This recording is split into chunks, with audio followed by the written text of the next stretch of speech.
नमस्कार, मैं हूं शम्स ताहिर खान और आप देख रहे हैं वारदात। जिस बात का डर था वही हुआ। अफगानिस्तान से बाहर निकलने के इकलौते रास्ते यानी काबुल इंटरनेशनल एयरपोर्ट के बाहर आज शाम एक के बाद एक दो धमाके हुए। पहला धमाका काबुल एयरपोर्ट के बाहर दरवाजे पर हुआ और दूसरा काबुल एयरपोर्ट के करीब एक होटल के बाहर हुआ जहां ब्रिटिश सैनिक ठहरे हुए थे। इन धमाकों में कई लोगों के मारे जाने की खबर है और आशंका यह है कि मरने वालों की तादाद और भी ज्यादा बढ़ सकती है। हालांकि अमेरिका समेत 3 देशों ने पहले ही ये चेतावनी दी थी कि काबुल एयरपोर्ट के इर्द गिर्द फिदायीन हमला हो सकता है, लेकिन तालिबान ने इन धमाकों के बाद ये कहा है कि इस धमाके में खुद तालिबान के कई लड़ाकों की जान चली गई और उसका इस धमाके से कोई लेना देना नहीं है। तो फिर सवाल ये है कि इन धमाकों के पीछे किसका हाथ है?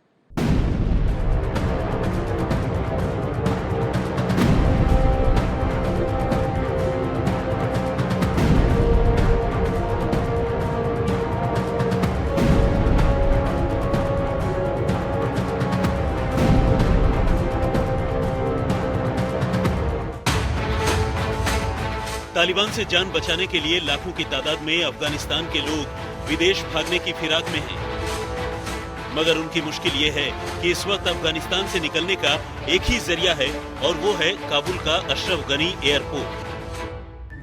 फिलहाल काबुल एयरपोर्ट की सुरक्षा अमेरिकी सेना के हाथों में है, जबकि काबुल के बाहरी इलाकों की सुरक्षा की कमान तालिबान ने अपने हाथों में ले रखी है।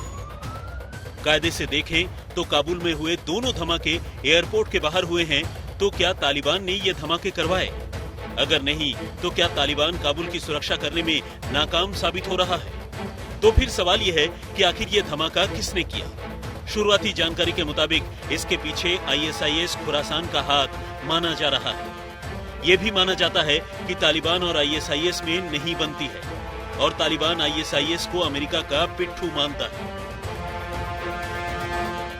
इन हमलों में हुए अमेरिकी नागरिकों की मौत ने मामले को और नाजुक बना दिया है, क्योंकि अगर अमेरिका ने बदला लेने का प्लान किया तो तालिबान की हालत ऐसी हो जाएगी कि हाथ तो लगा मगर मुंह को ना आया। अब आते हैं काबुल एयरपोर्ट के हालात पर।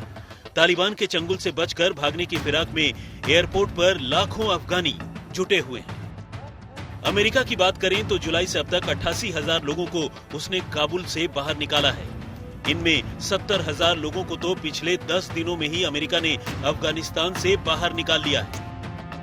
हर 34 से 40 मिनट के दरमियान एक हवाई जहाज अफगानिस्तान के काबुल एयरपोर्ट से उड़ान भर रहा है, लेकिन फिर भी एक बड़ी तादाद में लोग अब भी काबुल एयरपोर्ट पर फंसे हुए हैं।